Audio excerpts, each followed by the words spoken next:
L'implémentation, c'est tout mettre ça en jeu, là c'est le party.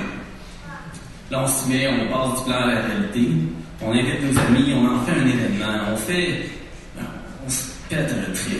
Tu sais là, ça c'est le fun parce que dans le fond les gens ils veulent apprendre la plupart du temps. Donc on apprend ensemble, on en fait un événement qui peut des fois changer, des fois. Moi je sais que j'ai participé à des événements qui m'ont changé intérieurement parce que j'ai pu comprendre certains principes, j'ai pu voir certaines implémentations, certaines manières de faire les choses que, wow, j'aurais pas pensé à ça, puis de le faire avec plaisir, de le faire avec apprentissage, c'est extraordinaire. Donc, il faut rester flexible, bien sûr. Des fois, il va nous manquer des éléments qu'on avait planifiés. Donc, encore une fois, une bonne planification, ça fait que s'il nous manque quelque chose, ben, on peut planifier justement, laisser sa place et passer au reste. Puis il y a du plaisir, évidemment.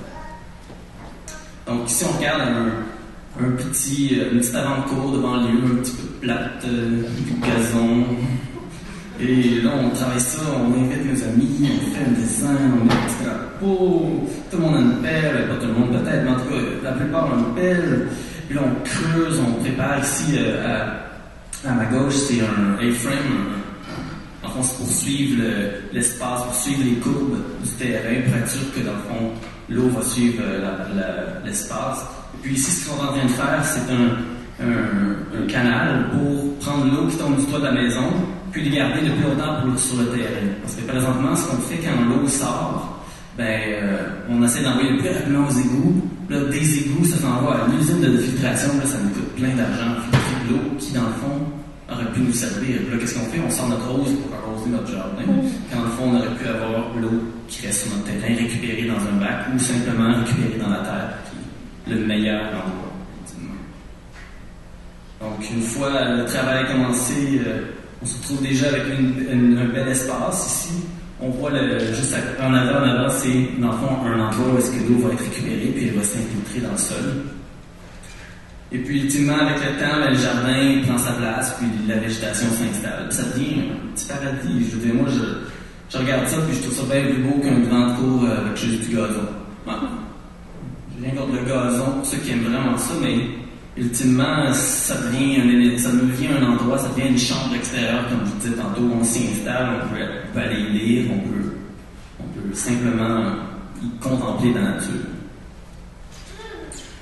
La maintenance, c'est l'entretien, c'est de s'occuper de notre jardin, bien sûr récolter, arroser, la phytoprotection, vérifier qu'il n'y a pas de problème d'insectes, la fertilisation, l'ajout de paillis. Là, j'applique vraiment ça, on s'entend toujours à l'idée de jardin, à l'idée d'un système horticole. Ça peut s'appliquer à n'importe quel environnement, encore une fois. Donc, c'est de maintenir, de ramener tous les éléments, d'évaluer un petit peu, de regarder où est-ce qu'on en est. Puis, éventuellement, comme là, ça c'est au jardin, on fait la récolte, on a plein de plantes qui sont très productives, on se met à la récolte. Puis toujours pendant ce temps-là, pendant qu'on fait ces éléments-là de maintenance, on est encore en mode d'observation. On est tout en train de regarder est-ce qu'il y a des éléments qui nécessitent notre attention, est-ce qu'il y a des problèmes d'insectes, est-ce qu'il y a des plantes qui sont dues pour une taille. Donc on garde toujours la connexion. Donc on taille, on ramasse comme ça, on ramassait des semences pour éventuellement se rendre ici et distribuer, les donner, les vendre. Notre évaluation, ultimement, c'est là qu'on se pose la question, est-ce que je suis satisfait du résultat? Est-ce que c'est bien ce que j'ai designé? Est-ce que ça fait mon affaire?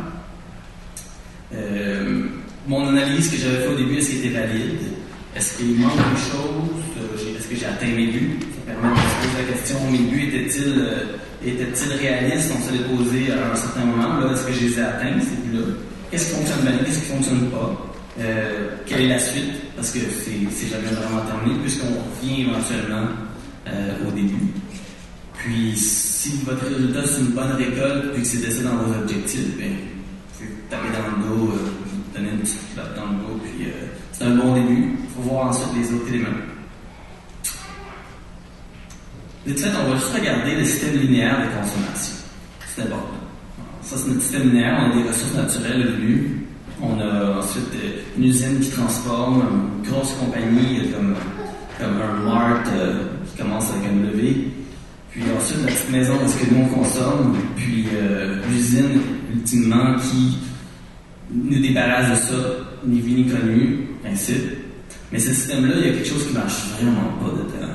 Parce que la Terre, ben, on en a une, comme je disais au début, puis à un moment donné, à force de couper, ben, il reste plus grand-chose. Puis on pollue notre planète avec les usines, on pollue nos eaux, les compagnies font bien d'argent, on voit en haut le gros bonhomme. Puis nous, on continue à consommer, on continue à ramener du stock à la maison. Puis ultimement, ben, la magie de nous débarrasser de nos déchets, ben, c'est pas vraiment de la magie, c'est une illusion. Une illusion qu'on accepte assez facilement, mais qui est définitivement problématique lorsqu'on va être obligé, lorsqu'on va être confronté à la réalité. La nature, c'est presque 3,8 milliards d'années de recherche et de développement. 3,8 milliards d'années de recherche et de développement.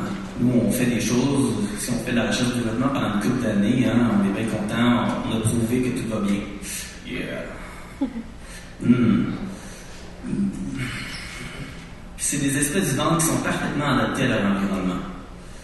Donc, des fois, si on essaye de faire pousser du soya et du maïs en Afrique, ben là, on utilise des OGM parce qu'on se dit, on est capable de le faire. Mais en fond, en Afrique, il y a des grains, il y a des plantes qui poussent très bien. Là. Ils sont parfaitement adaptés à cet environnement, comme le teff. C'est des grains extraordinaires, très nutritifs, sauf que, à la place, on veut faire pousser du maïs. Pourquoi? Parce qu'il y a une demande pour le maïs, il y a une demande pour le soya, parce qu'on fait beaucoup de produits à base de ça. Donc, c'est même pas pour nourrir le monde qu'on est dans ce processus-là de changer les plantes, d'essayer de faire pousser ces plantes-là un peu partout. C'est vraiment parce qu'il y a une demande par l'industrie.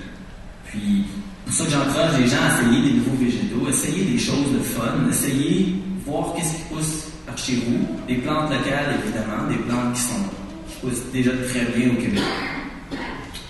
On veut des plantes, dans le fond, qui sont bien adaptées à l'environnement, puis ces plantes-là, ben, actuellement, ben, ils viennent d'ici. La plupart viennent d'ici.